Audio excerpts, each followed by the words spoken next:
Olá, boa noite. Estamos de volta com mais uma leitura do livro A Biologia da Crença, de Bruce Lipton. O poder da consciência sobre a matéria e os milagres. E eu sou Olivia Antônio e eu quero te dar boas-vindas. Você que está chegando agora, que está começando a ouvir esses áudios, conhecendo este livro, e também está chegando aqui no canal, e está vendo essas publicações maravilhosas do Caio. Se você gosta desse canal, se você gosta desses assuntos, dessas postagens, curta, compartilhe, se inscreva no canal, ajude a promover essa leitura, essas mensagens de paz, de amor, de prosperidade, de ascensão. Então, vamos lá para nossa leitura de hoje. Proteína, o material da vida. É fácil entender como o controle genético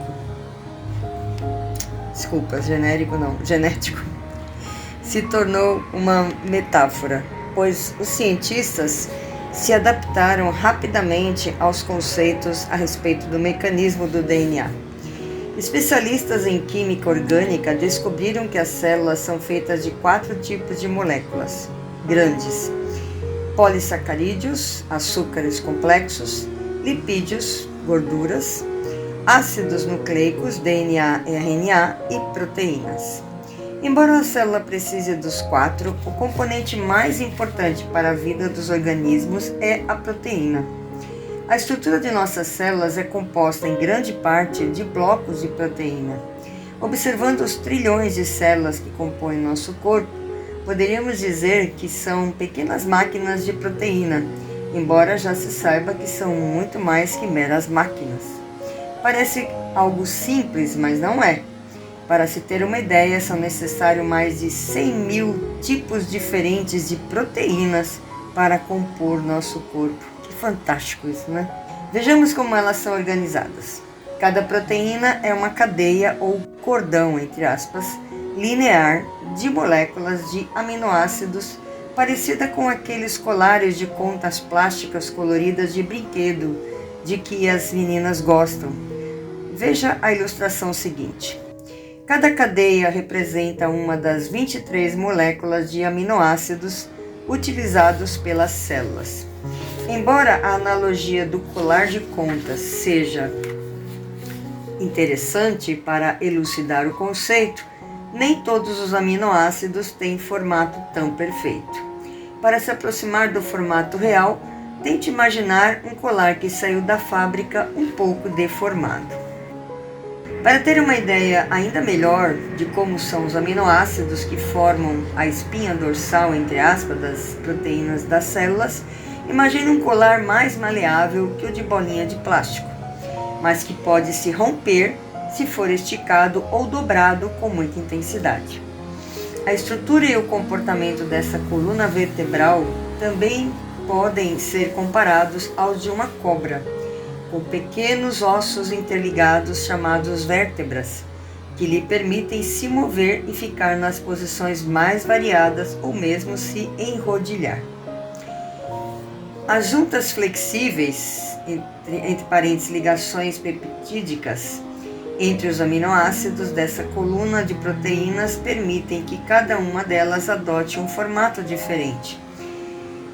Com a rotação e flexão de suas vértebras de aminoácidos, as moléculas de proteína parecem nanocobras, capazes de se contorcer e esticar.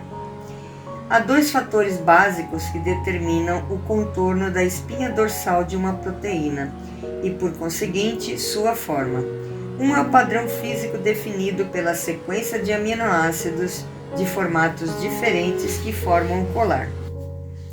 O segundo é a interação de carga eletromagnética entre os aminoácidos da cadeia.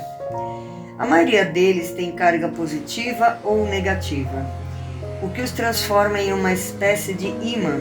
Carga semelhante faz as moléculas se repelirem e carga oposta faz com que se atraiam.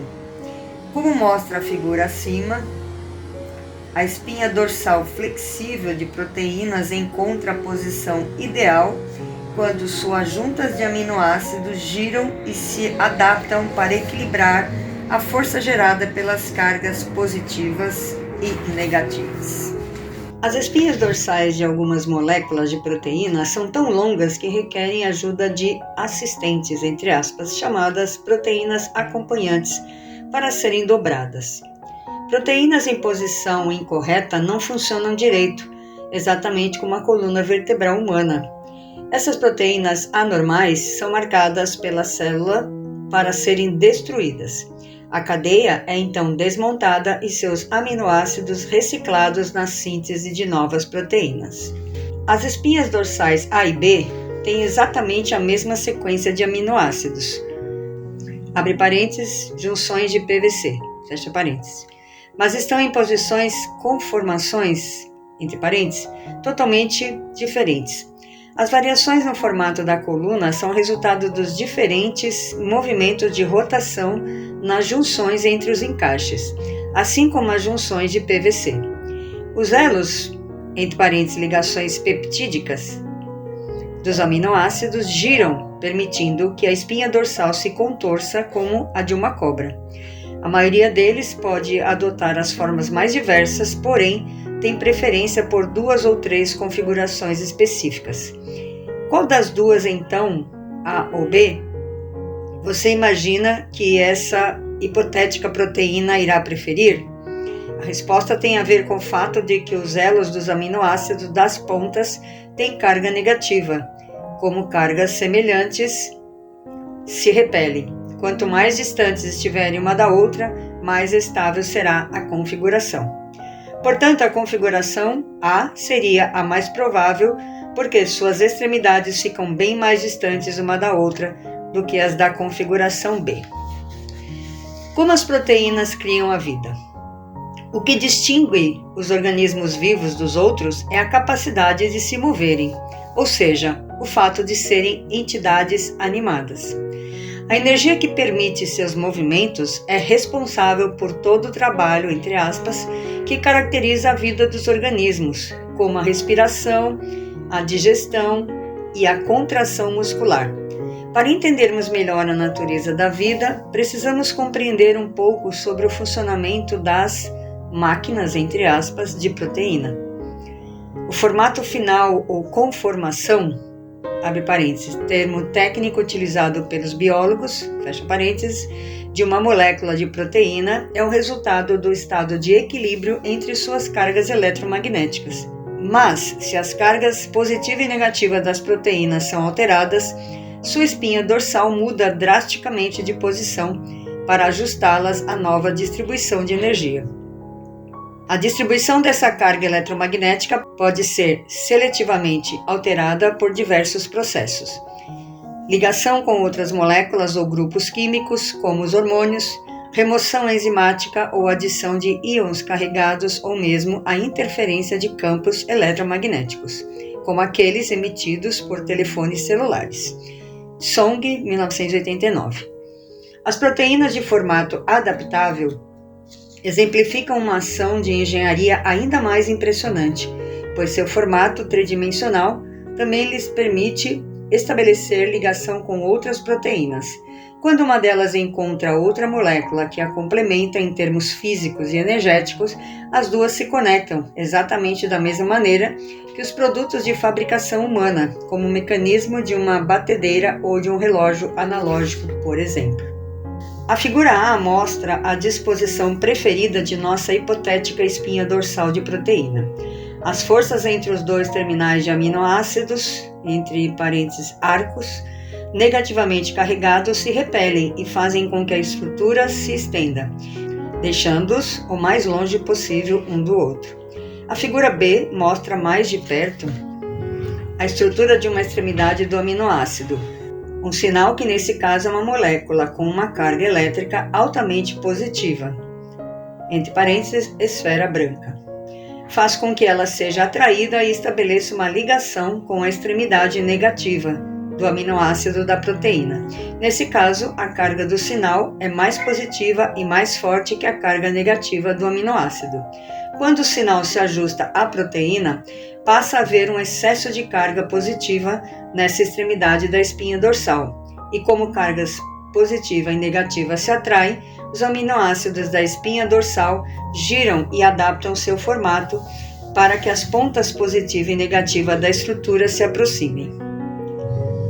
A figura C mostra a proteína mudando de configuração A para a configuração B.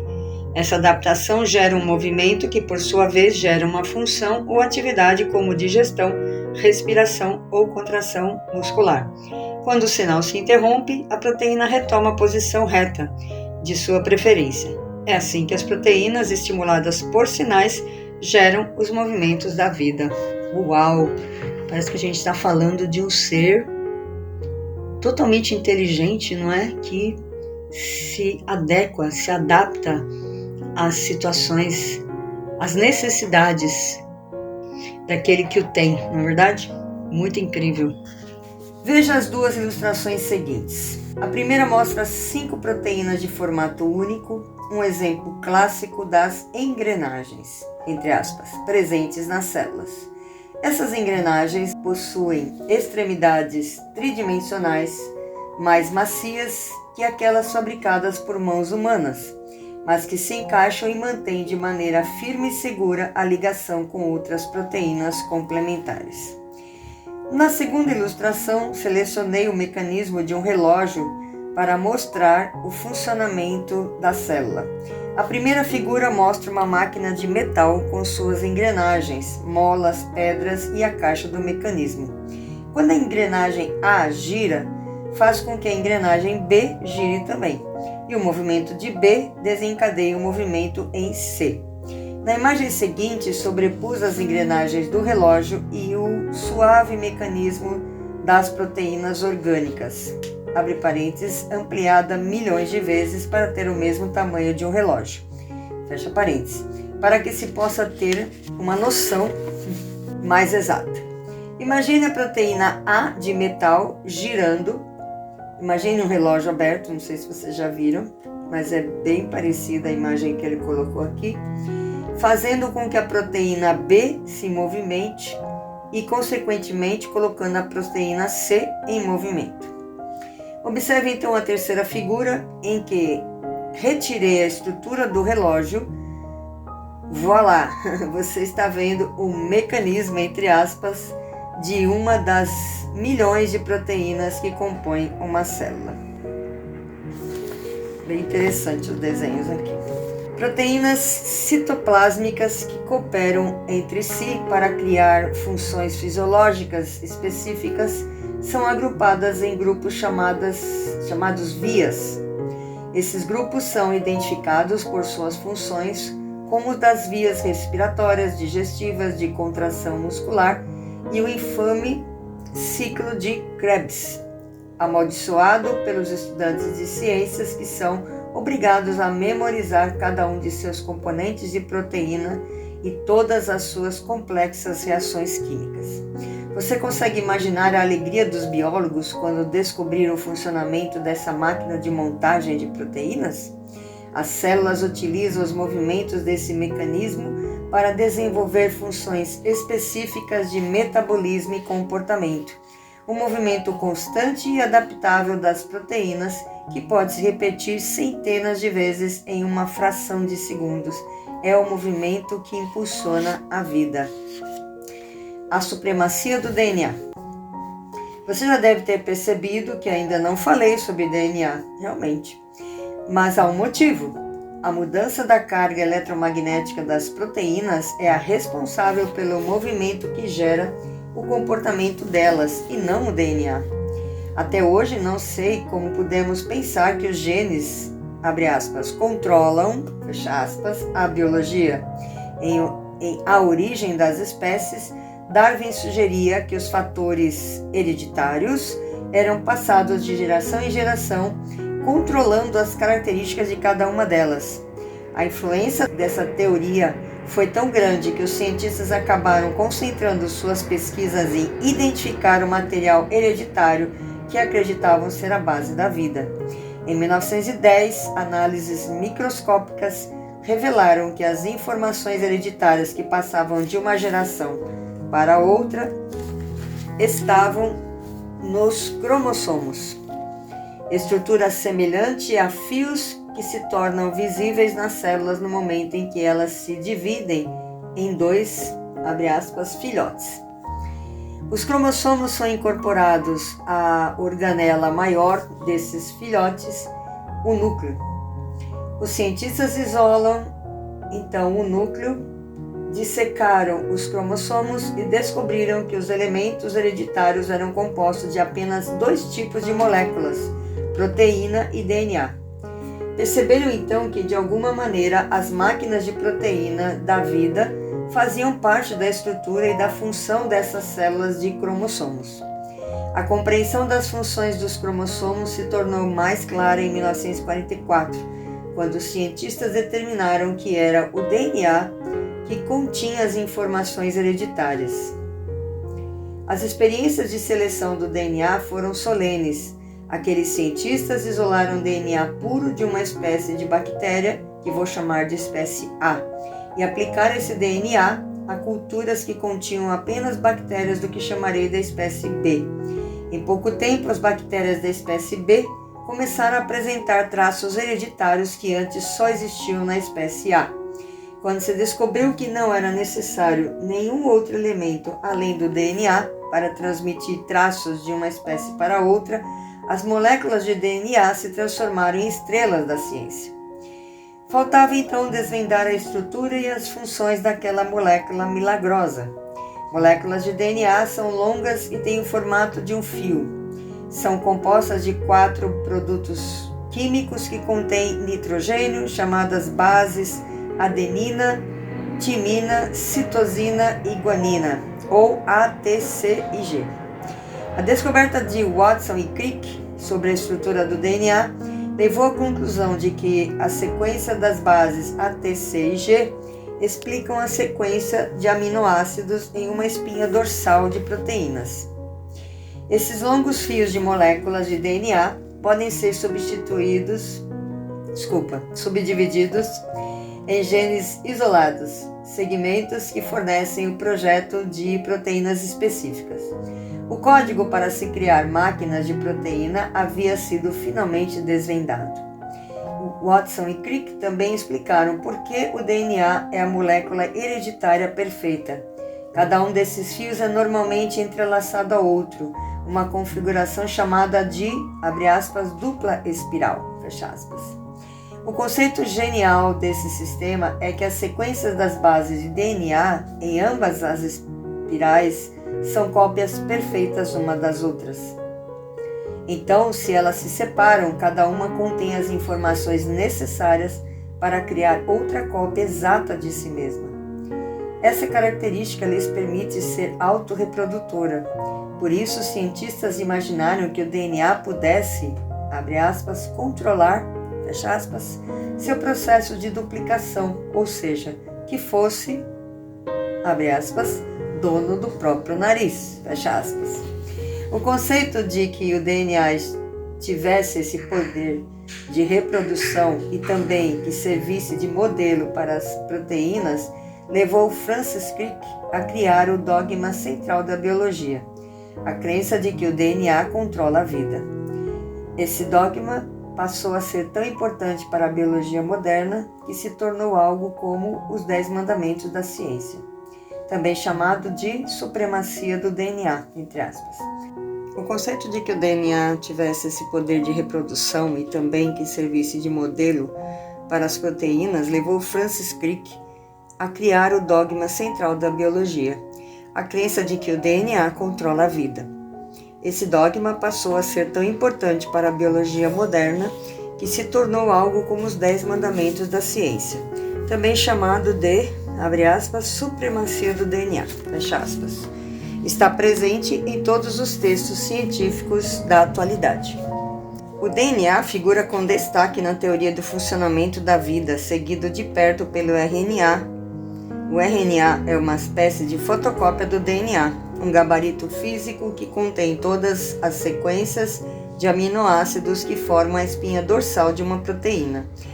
O diagrama da supremacia do DNA descreve a base lógica da era do determinismo genético. Como as características de um organismo vivo são definidas pela natureza de suas proteínas e o código delas está no DNA, faz todo sentido dizer que ele é sua causa ou fator determinante. Então essa é a leitura de hoje. E eu fico pensando, vocês que ouvem esse áudio, por que saber tanto de biologia, na verdade? Para que ler um livro de biologia? E eu vou dizer que biologia nunca foi a minha matéria preferida na escola.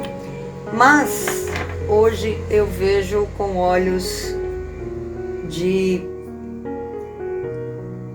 vou dizer de pesquisadora, não de cientista, porque eu não sou cientista, mas de pesquisadora que quer descobrir o que tem dentro de verdade. Uma pesquisadora que olha para dentro e não para fora. E saber como funciona o nosso corpo, o que tem dentro do nosso corpo, faz todo sentido quando imerso, né? Quando ligado ao autoconhecimento. Porque, imagine, nós somos compostos de trilhões de células. E essas células são influenciadas pelas nossas emoções, pelos nossos pensamentos, pelas nossas crenças. Então imagine o estrago que faz você não saber que elas são influenciadas dessa forma.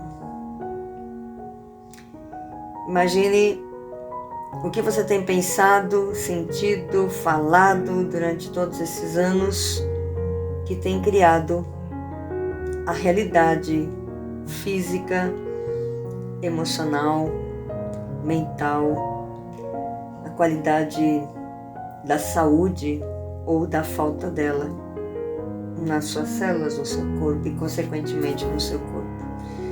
Então eu vejo que pela primeira vez, na verdade, na minha vida, eu estou estudando biologia. Que interessante. Mas com olhos de pesquisadora, com olhos de quem entende que eu sou, ou melhor, que o meu corpo é um grande aglomerado de células inteligentes, maravilhosas, que desempenham o seu trabalho em conjunto, em cooperação. Bem, eu desejo um ótimo final de semana e que os seus pensamentos, os seus sentimentos, os seus desejos e as suas ações, principalmente, estejam alinhados com quem você realmente é, com a sua essência, e que você manifeste toda a divindade, o amor, a paz, a essência de quem você realmente é. Do meu coração para o seu coração, eu desejo que os seus sonhos se realizem. Até o próximo áudio.